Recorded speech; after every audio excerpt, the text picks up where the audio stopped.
Hello everyone and welcome, it's Eclectic Kelpie and this is Adult Colored Glasses, the show where I rewatch media from my childhood satirically and sincerely, and today we're going to be watching The Little Mermaid, the animated series. Ariel was my absolute favorite Disney princess growing up. I loved The Little Mermaid. And then of course, because honestly, I don't know if The Little Mermaid or Aladdin has more pieces of media attached to it. I think actually they're about equal, because Ariel has 3 movies and Aladdin has 3 movies, and then they both got animated series. So Disney knew what was up. Disney knew who to prioritize and who people were really interested in, and I think that they nailed it, because it's true. Both Aladdin and The Little Mermaid were peak. So I certainly wanted to dive back in and check out The Little Mermaid animated series. I really only remember one episode from the Little Mermaid series very clearly, and it was the Wish Upon a Starfish, which I feel like it was about a girl who was deaf, or a mermaid who was deaf, who wanted to wish upon the starfish and be able to hear or something like that. It was kind of like, I don't know. I don't remember like every little detail, but I remember the mermaid who either couldn't speak or couldn't hear, and she was trying to like fix herself, but then it ended up being that she wasn't needing to be fixed, and so the starfish couldn't grant a wish to do something that wasn't necessary. I don't know. Anyways, the message that I remember from that is like equality on people. Having a different ability or being differently abled is not inherently like wrong or like broken, and you don't need to be fixed because there's nothing to fix. And so like I remember the messaging being very good, but that's basically the only episode that I really remember of the Little Mermaid animated series. And so we're not watching that one today. I'm actually gonna go back to watch the first episode, called Whale of a Tale, because yeah, I just don't have any recollection realistically of the series. I know the movies very well, the first 2 very well. I really enjoyed the second one also, which is like a whole other the Disney sequels are really hit or miss, and I actually really liked The Little Mermaid too. So yeah, without further ado, we're going to dive into The Little Mermaid animated series, episode 1, Whale of a Tale.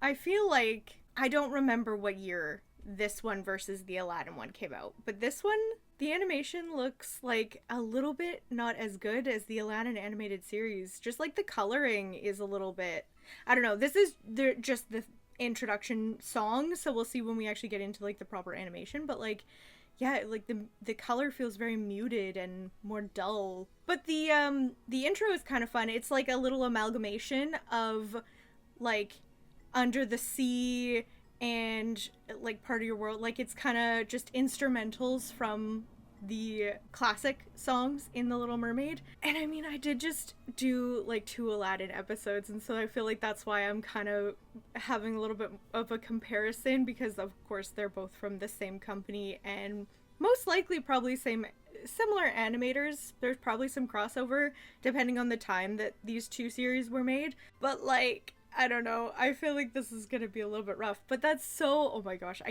cannot start out already being so critical, because I loved The Little Mermaid, and so we're gonna enjoy this. But yeah, it just feels like already I'm like I wish that they had have done a theme song rather than just taken instrumentals from songs in the movie. But also, feel like I just don't remember any, like, through line. I don't really remember any of the episodes from this one other than just the Wish Upon a Starfish one, so this is gonna be really interesting. It must be just, like, little, like, villain of the day kind of things, or, like, problem of the day kind of things, because it's just little underwater adventures, right? It's gotta just be little underwater adventures, because she must be also like 15 or something, because she's 16 when she meets Eric and goes on that adventure with Ursula and all that stuff. And I can't even remember if Ursula doesn't even make a cameo in this. whole series, that would be a travesty. Ursula is one of the best Disney villains, full stop. Ursula and Hades are like my two top tiers. So cute. Roll credits. Okay. Yeah, I'm a little bit disappointed with the opening sequence because I feel like maybe they were banking a little bit too much on the, like, because the songs did slap. Like, honestly, the songs in Little Mermaid are, most of them are fantastic and very well done and very, like, catchy and upbeat and memorable. And so it's easy to do, like, oh, we're gonna have just little instrumental snippets from all the recognizable songs and people can enjoy and it'll be exciting and whatnot. But I feel like, I don't know, because I remember the Hercules one very, very well, and that series had a whole fantastic opening sequence, which was great. The Aladdin one also had a full opening sequence that was great, and yes, they took a significant part of it from the opening of the actual movie, so it's like maybe a little bit cheating, but like it was really good, and they did change it like a little bit, so I feel like I don't know, but either way, there was like an exciting opening sequence. This one kind of just felt like, I don't know, a little bit disappointing, a little bit not so full of care. And yeah, the like animation was nice, but again, it kind of like the color grading is a little bit not as vibrant. Like Ariel's hair is very distinctly not as like vibrant red. And yeah, I don't know.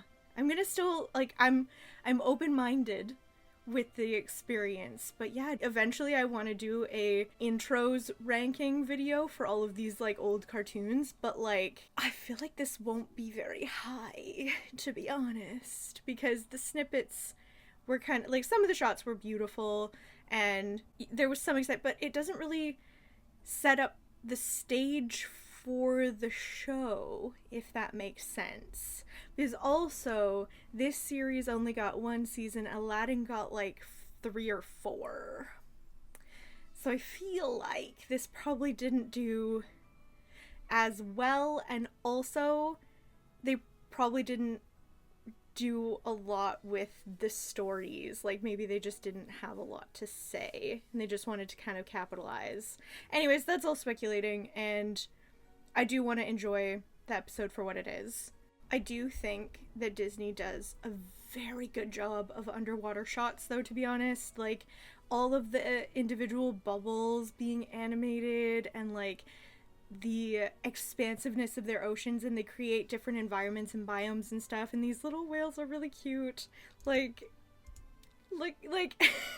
they're very cartoony. They're not, like, true whale designs, which I think is fine because it's supposed to be cutesy and they're supposed to be more like human connective, like their eyes are more like human connective.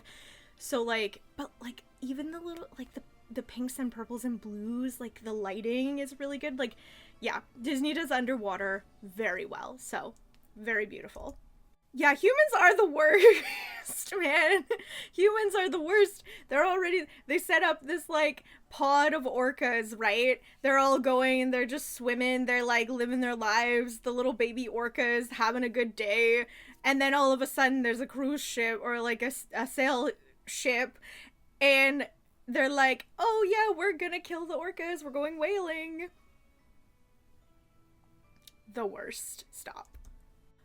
This feels, okay, honestly, actually, this is really amazing. It's giving Fantasia a little bit, if anyone remembers Fantasia, and, like, the music being matched with an animated sequence, because it's very, like, the music is very, like, scary and, like, harsh, and obviously, like, there's no dialogue right now, and the orca is super terrified, and the coloring is very, like, you know, this is danger and it's extreme and it's more intensive and it's just quite like visceral. I don't know. This is really nice. Well, not nice, but like it's very well done. And now the little orca's lost because of human maliciousness. Because of greed and exploitation of the ocean. Shame. Shame on the humans. And the poor baby orca is lost at sea. Okay, actually I have a lot of good things already to say. We've barely started. But this opening sequence of this very first episode of this whole show is fantastic. It's beautiful. It's like, look at the shadows, look at the shit. Like, this, I don't know. This is really good. If, like, not as a Little Mermaid property, but as a piece of animation that is, like, utilizing music and visuals and lighting and just the sequence to create an emotion and an experience, it's perfect. So good. Again, with the underwater environments, like, this is perfect. This is a piece of art. I love this. The coloring, the lighting, just the whole thing. I always love landscapes. This is a piece of art. If this was like a watercolor painting, I would put this on my wall. It's absolutely stunning. Yeah, man, I don't know. Is it me? She just doesn't look the same. Like, there's something, like, muted and more dull, and her hair is not exactly the right color. It feels a little bit more, like, pinkish red. I don't know. If it's just me, then it's just me. But it's just something is incorrect. I don't know. Did they get the voice actress? I have to look this up right now. Jodie Benson. Everyone, Jodie Benson came back to voice Ariel. I love that. I love when they do that. I love when the performers come back. Like, obviously there's many components that might prevent them from being able to come back and do, I guess, like, smaller projects. I don't know if that's, like, the correct thing to say about it, but, like a short series, or, like, something, like, sometimes performers don't come back to do other things within the same character. But I love it when they do, and I love Jodie Benson, and she's fantastic, and it pleases me so greatly, and I'm so excited. Okay, continue, Jodie Benson. I love it. Okay, actually, this'll be something for, like, the series-wide, right? Ariel's, like, obsessed with humans. She loves humans. She's super interested in humans. But, like, it's so interesting. Actually, that's a very complex and interesting part of her character and her story, because, I don't know, spoilers, I guess, but her mom was killed by humans, like a ship, when she was a child. And then humans are trying to kill this orca. And she, like, I'm sure is going to discover this, that humans attacked the orcas, and then she's, we're not into the episode enough, but this is just, I don't know, I feel like it's simplistic to guess, but she's gonna bring the baby back to its family and then be like, oh, like, you know, like, how did this happen? And they're gonna be like, oh yeah, the humans, shame on the humans, but, like, she's so fascinated and curious about a group of people that are actively trying to cause her environment and her people, because, you know, like, she's the princess of the ocean, so all of the creatures in the ocean are her people, and they're trying to cause her people harm. But she's like, it's so, that's such a complex mentality to be curious about a group of individuals who are trying to cause you and your people and your environment and your home harm. I feel like there's a lot to dissect there. Oh yes, the sharks. The sharks are always the villains. I actually wonder if sharks eat baby orcas. They probably would, as, like, a, like, convenience thing, or, like, an opportunity thing, because animals are gonna eat what they're gonna eat, you know? Like, I don't think they're very discriminatory against an opportunity for nutrition, which is what that is. And so it's kind of also, like, I understand why they're like, oh, the sharks are the villains, but, like, orcas are also crazy predators. Orcas are also, like, very violent, vicious predators to their prey. Yeah, it's so interesting to me that sharks are the ones always that are vilified. It's just because of the teeth. It's just because of the teeth. But, like, dolphins are also vicious sometimes. Like, any animal can be dangerous if they want to be, or if you, like, I don't know, if they, like, lash, like, anyway. Any animal has the potential to be a problem or a threat. This is anti-shark propaganda. I blame Jaws. You know, aside from the, I'm 16, I am old enough to do whatever I want to, and I know everything, and like, teenagers just will be that way. But Ariel is so cool still. I actually still really like her. Because, yeah, just the, like, curiosity, the wanting to explore, the adventure seeking, the constantly inquisitive, wanting more, her bravery. She's just a really cool character. I still really like her. Yeah, I don't know. I don't know who my favorite Disney princess is anymore. I don't know if I have a favorite Disney... Well, maybe Merida. Maybe I, like, vibe with, like, Merida and Moana, probably. But yeah, Ariel. She's so appropriately rated, actually. Not underrated, not even a second, but, like, appropriately rated, I think. Yeah, she's a good one. I think it's the coloring. I think that that's what's bothering me. It's the... Obviously, again, it's the, like, small animated series compared to, like, a big movie. It's not going to have the same budget. It's not going to have the same animation quality. But I think it is the coloring. Because her hair is looking more coral than red. It's just incorrect. Her shells are, like, a lighter purple. And her tail is not the same. It's more of a blue now. Like, it's just... So, the inconsistency, I think, is what's bothering me. There's just... It's just not it. And I feel like because she's so iconic and her colors are so iconic and vibrant and distinct, that it not being correct, it's perturbing me quite a lot. The animation quality isn't horrible. It's just the inconsistency within the animation that is... It's annoying. But then, like, because they do underwater so well. I'm obsessed. Honestly, Flounder being scared of this killer whale baby, it's, like, so valid. Like, so warranted. Flounder being scared of things, it's kind of an interesting juxtaposition, right? Because Ariel's, like, fearless and she's, like, dives right into the adventure and will, like, go and enjoy it and it's great. And Flounder being that, like, oh, I have to be, like, convinced and it's so, like, the world is scary and there's so much to be afraid of. But, like, it's valid for him. He's a little fish. Orcas eat fish. This baby orca would eat him in the real world. So, kind of checks out.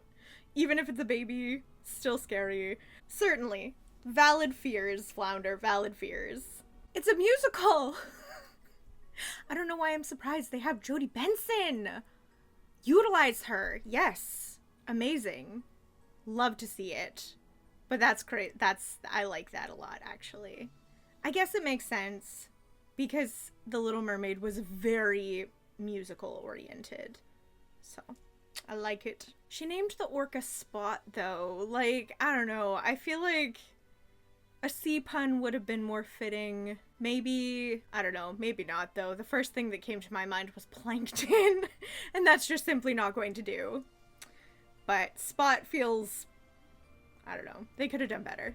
Oh, so I guess the opening sequence utilized different pieces of animation from the show itself. So they didn't make its own animation for the intro. They, like, took snippets. Which, I mean, valid. Why would you work smarter, not harder? I just feel like maybe I don't know. I just felt like the opening sequence was kind of, like, not that great. Yeah. I don't know. There's some really good stuff, and there's some, like, kind of unfortunate, not so good stuff thus far. 50-50, though. It could go either. We'll see. There's some really good stuff. But there's also, like, her hair is kind of pink. That's also really cute, though. Hold on. I love the messaging within this is is delightful. It's very, like, don't judge a book by its cover, like, Flounder, get over your, like, basic survival instincts that this orca is gonna kill you because it might, but, like, get over that, because you can't judge this little baby, it just needs love, but, obviously, like, take away the component of, like, predator-prey, ocean, creature dynamics, and just, like, this poor little guy is just lost and scared, and we can just give a little bit of kindness, just a little bit of kindness, and that's gonna go a long way and make all the difference. And I love that message, because yes, we all need to just be a little bit kinder and give a little bit more care and understanding and compassion to people. And then it makes, like, look, he's okay now. It makes a huge difference, and I love that. And her tail is blue, and I hate that, so yeah. But yes, compassion and love. And make her tail green, thank you. Also, that she says he needs a little love, how can I turn away? Like, I think that that's the bare minimum, right? Like, if you can do something to be helpful, if you can do something to be a little bit kind and a little bit caring and a little bit compassionate today, why would you not do it? If you have the ability and you have the resources and you have the, I don't know, capacity, then yeah, do the help. I don't know, like, community building is so important, and we've really lost that, and so I love this. Be like Ariel. Go and support a person who needs support today, even just in a little way. Even just, like, saying something kind to somebody. Tell somebody that you love them and that you care about them today. That's the message. I like it. Yeah, it looks like they used quite a bit of the animation from the first episode for the titles, for the, like, opening intro sequence. So, quite something. But, beautiful shot. I really like this. The watercoloring is fantastic. The sky is fantastic. I don't know, they just always do such a good job with landscapes and backgrounds and water. I'm very impressed. This is very impressive work. It could not be me. I cannot draw. So, this is quite fantastic. Love to see it. And the coloring also of the environment, like, the vibrance, the texture on the rocks. I don't know. This is getting, like, a 3-star minimum just for how beautiful it is and for Jodie Benson. Also, her father can't be mad at her for bringing home an orca, could he? Because orcas are ocean creatures. He can be mad about human stuff, but, like, she can have an orca as a friend and companion, right? He's not gonna be an asshole about it, right? Right? I don't know, actually. Not even a little bit. But he's just kind of an asshole as a general thing. Because I don't agree with his parenting tactics. Even though I think that he's, like, generally right about, like, hey, you're still, like, a child and, you know, like, you think you know everything, but you don't actually know everything, so I'm gonna, like, try and support you and help you grow and learn and be able to, like, understand the boundaries and the safety. But, like, he could take interest in her interests and support her in her endeavors while also making sure that she's safe and she knows where the limits are and, like, what is, like, just making it accessible without, like, making her interest something that she has to rebel against or rebel to go and participate in, because then of course she's gonna do it and of course it's gonna go badly. But if you take the time to, like, teach her and work with her, then it's good. But anyways, other than her dad kind of being an asshole, like, I hope that he's not to this poor baby whale. Oh, she has to hide the orca, so clearly there's gonna be a problem. Why can't she have nice things? You know? I understand that there's a level of, like, safety and understanding of whatever, but, like, is there a difference in, like, is this, like, a prejudice thing? Are they, like, not... Is it because the orca is, like, an orca and so far it can't speak? But it's a baby, so, like, would it be able to speak? Like, who's... And also the sharks. Like, the sharks can't speak, so, like, what is the, like, level of sentience within the ocean creatures? And how does that determine... This feels very class system. This feels very, like, hierarchy. And it feels a little bit prejudice that she has to hide this orca that she's coming to protect, to come into her home and I don't know. We'll see where it goes. We'll see the reasoning why she has to sneak this orca in to keep it safe. But I don't know. Sounds questionable to me. That's a bedroom that I would adore. I would partake. I would participate. I would live at the bottom of the ocean. See, if it was like this, if it was this kind of ocean, I like it. If this is my bedroom and I have a cute little like shell bed, like a canopy shell, and like a little dressing table, like a little vanity over in the corner there, send me under the waves. I would live in an underwater castle. Again though, as long as the mermaid powers were choice-based, I don't want to be beholden to somebody else's powers or just like being splashed with water and then I have to be a mermaid. Like, I want to have control over my bodily autonomy. You know what I mean? But yeah, overall though, this is looking pretty good. That's a crazy statement. Flounder is so, like, he said that killer whales are horrible. They're the worst thing in the sea. He's got to be being hyperbolic, right? Like, it's got to be a hyperbole, you know? Because, like, Ursula exists. I mean, I adore her. We support women's rights and women's wrongs in this household. But she's obviously worse in terms of her negative impact on society.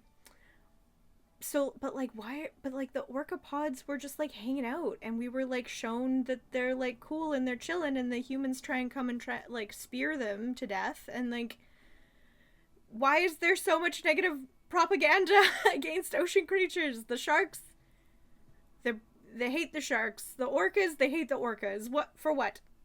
Orcas don't even have like, it's not the same.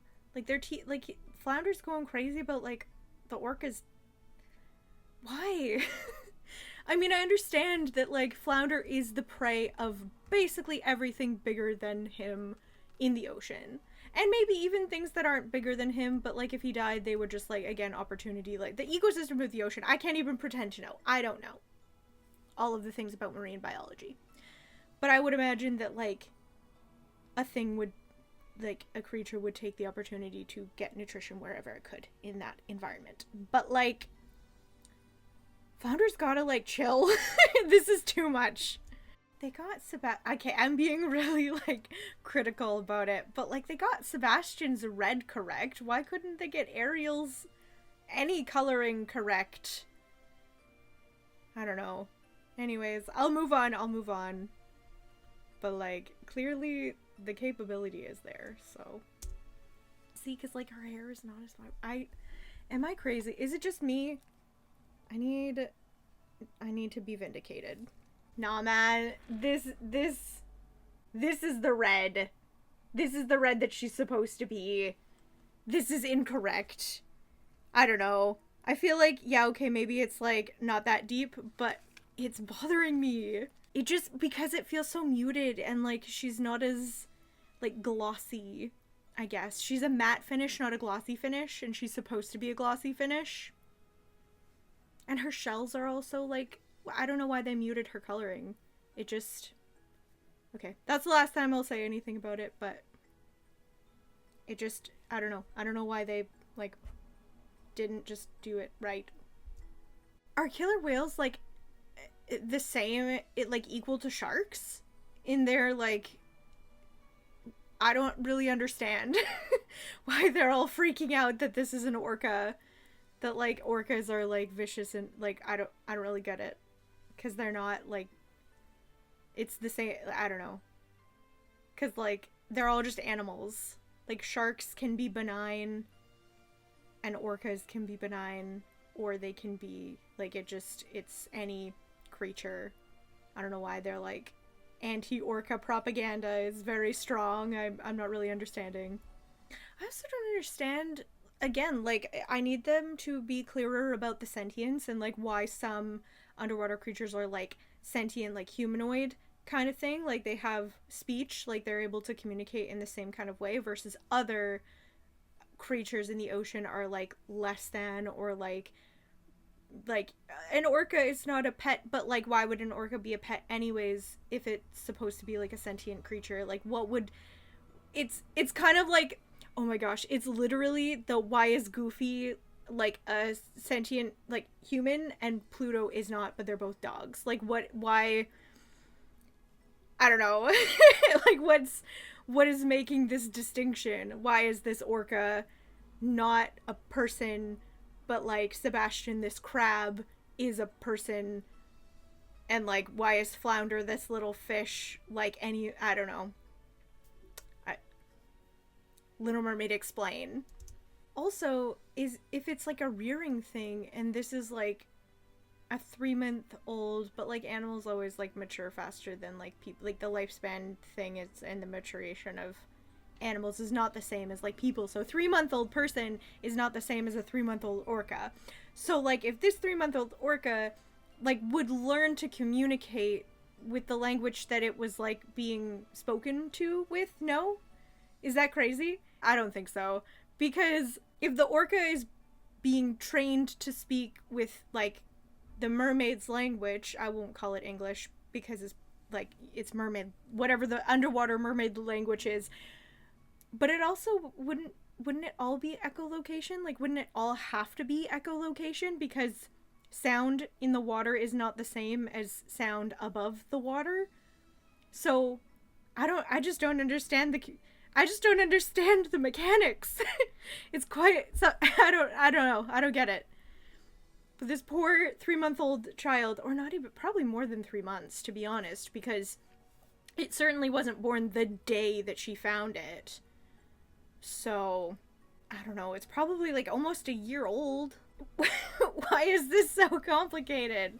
I don't know. I really want to understand like what makes, because even the eels in the original, those were like sentient, like they spoke, but then like the sharks are like mindless, just like killers. But like, so, and manta, like what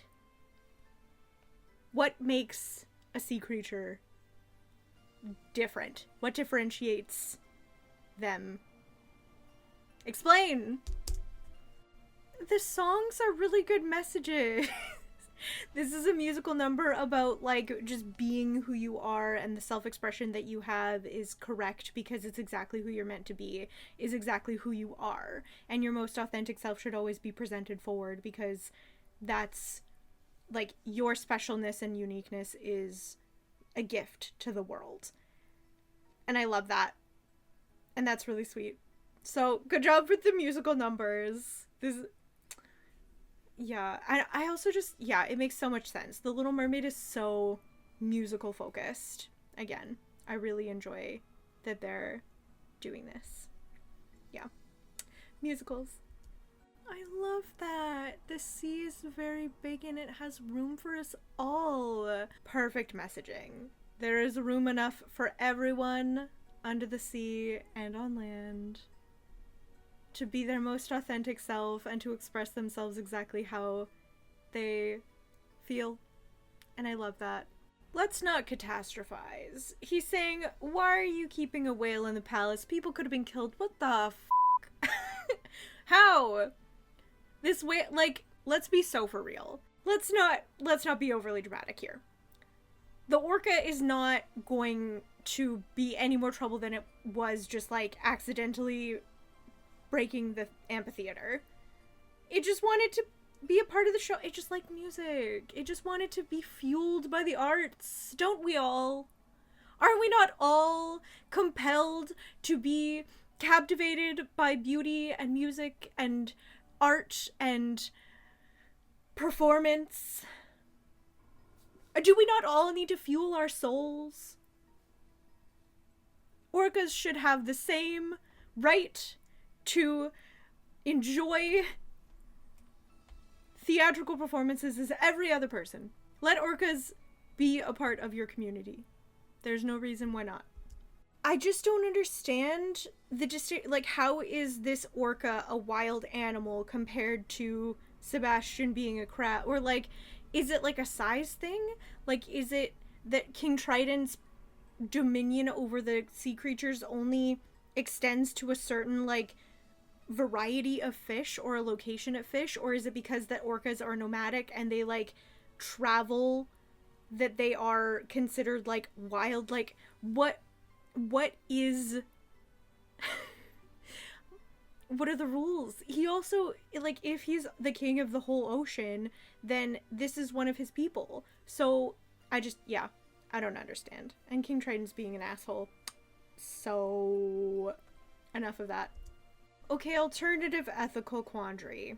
The orca is supposed to live with its people in the pod of orcas and go back to living like an orca rather than being like a domesticated pet, which is the situation that has been risen here because of just the way that they have decided to compose this creature. So yes, I agree with Trident in the sense that the orca should be taught to go and be in its natural environment and with its people and living in its most authentically natural environment. So yes, I understand where he's coming from, and I understand that the orca needs to go and be an orca and be allowed to just be free to be an orca. If this was human world rules and ways of being, that would be certainly the way that I would see this perspective. Because you would be taking the orca out of its environment to, like, or, for example, like if you were to find a stray raccoon and you took it home and you were like, oh, I'm gonna, like, keep this baby raccoon and I'm gonna love it and, like, make it into a pet, right? You'd be taking that animal out of its environment and domesticating it in your home. But they live in the ocean, and the orca is a part of the ocean, and the ocean, like, the rules of this situation are so different. And so, like, I feel like it depends on what kind of mentality you put onto this situation, and that will dictate the moral perspective. Because I think that this is being absurd. The orca is an orca. If the orca is a sea creature that should be the same level of personhood that the fish are, or that the crab is, or that the mermaids are, then the orca should be able to independently decide what it wants to do, like where it wants to live, what it wants to be, and it has access to the rest of the whole ocean. So there's no, like, taking it or, like, keeping it as a pet or, like, keeping it out of just being in the ocean. Because it's in the ocean, it can do what it pleases to do. So taking the orca out of its family, which she didn't do, she supported it in growing and being safe and not being alone because it was lost as a child. Like, she didn't do anything harmful, she helped. And the orca has autonomy and can leave at will. There is no, like, I don't know. Why can't the orca live with the mermaids? Like, it doesn't make sense to me. It doesn't make sense to me why the orca can't live with the mermaids. Because I think that there's a big distinction between can't and shouldn't. The orca it is good if the orca goes back to its people and its family and lives in accordance with its basic nature. But also, if it's happy and it's fine, like, I don't know, I feel like just let the orca decide what it wants to do. If it wants to stay, great. If it wants to leave and go and be with its people and its, like, home situation, then great. But I feel like it shouldn't be this big of an issue. Well, but then we wouldn't have an episode, so I understand. But yeah, I feel like the issue that I'm having is, like, the personhood of the orcas versus the personhood of the mermaids and fish and crabs and stingrays and snails and all of the other creatures. I just don't get, like, what that differentiation is. Because they're treating the orca like a cat. Like, if this was, like, a wild cat. Or, like, a wolf. Say you went into the woods and you found a wolf and you're like, oh, I'm gonna take this wolf home. Or, like, a bear. So, like, yeah, I don't know. I don't really understand why the orca can't just happily live with the mermaids, but clearly it has to go home. So, there you go. She's gonna train the orca to be an orca. I feel like the orca would just know how to be an orca because it is an orca. But, because it hasn't been taken out of its natural environment, right? Like, it hasn't been like, put into captivity or anything. I don't know. It's very weird. It's a very weird situation. They're gonna teach the orca how to be an orca and send it back to its home. Okay. Off you go. They're trying to teach the orca to fight against predators, and specifically sharks. But I feel like they should be just trying to find his pod and then be like, here's your child back. Off you pop. Rather than being like, I get, like, but I don't think that orcas and sharks are, like, gonna have an issue. I don't think that, like, now, especially now because the orca is not a baby anymore, like an actual child, like, it's big enough to, like, I don't know, but also the world of it I'm thinking in terms of real world, right? Like, a shark's not gonna go after an orca unless it, like, is gonna be able to win, right? But, like, in this, I guess sharks are just, like, mindless, crazy, evil, like, fish eaters. So, yeah, I don't know. I feel like I don't know if they have to teach this orca how to be an orca, or if they should just, like, find its family. Be like, oh, okay, like, because they should know, right? Like, Ariel should know. As, like, the future queen, maybe not. She has 6 sisters ahead of her. But, like, as a princess of the ocean, she should be taught how different creatures within the ocean operate, right? Like, I feel like, is there an education system under the water? Like, there's too much. This is gonna get too deep. But, like, if there isn't, there should be an education system in the ocean. And that means that they should be teaching her, like, the biomes of the ocean and the different creatures and how the different creatures work, right? Like, there should be, like, she should know. She should know how an orca would, like, operate. I don't know. Anyway. Well, when they make them so fucking terrifying, yeah, of course people are gonna be scared of sharks. I feel like it's a disproportionate fear. Like, sharks are not, like, I don't know. They're not, like, that bad. They're not like this. I don't know. But anyways, of course, they're gonna be fucking terrifying. Yeah, man, this is, like, a really scary sequence. They did a really good job. Like, I don't remember being, like, scared of this show. I don't remember there being, I mean, I really only remember the one episode again, but they're doing a really good job at, like, again, like, the music and the visuals and sort of the atmosphere are very effective, and it's really beautifully done. But yeah, good job. Aw, good job, Spot. Look at him, he's all grown up now, beating up the sharks, taking care of business. Oh, see, okay, like, I like this. Again, it comes down to the choice of the animal wanting to go back to its environment, right? Like, they didn't even, it's natural instinct. It really wasn't that deep. They're trying to, like, teach him how to, like, fight sharks, but then, like, when he needed to fight the shark, he just fought the shark, because that was just the natural instinct of this animal who is a predator by nature. Like, it's fine. It's fine. But I think that this is really nice. You know, this is the choice. Being like, oh, like, Spot will have to be able to, like, you know, King Triton will have to let Spot stay in the castle now because he saved our lives from the sharks. But, like, Spot wants to go home now. Like, I think that this is good. This is the way. This is the correct messaging and ending to have it. It's Spot is choosing to go back to its family. Oh, they're saying goodbye. That's so sad. It's, like, correct and it's cute, but it's, like, also I like that they're taking that moment to have that, like, emotional expression, understanding, finale closure with it, and then off he pops back with the rest of the orcas in his pod, and, like, love it. It's good. It was a little bit of an abrupt ending there, but, like, yeah, there you go. Well, that was really cute. That was Disney's animated The Little Mermaid series, or Disney's The Little Mermaid animated series, episode 1, Whale of a Tale. Great. I'm pretty pleased overall. yeah, I think I am gonna give that like a 3.5 for this particular episode. I feel like it depends on the episode, to be honest, for some of these series in particular, but overall I think that was like a 3.5, maybe verging closer to a 3.75.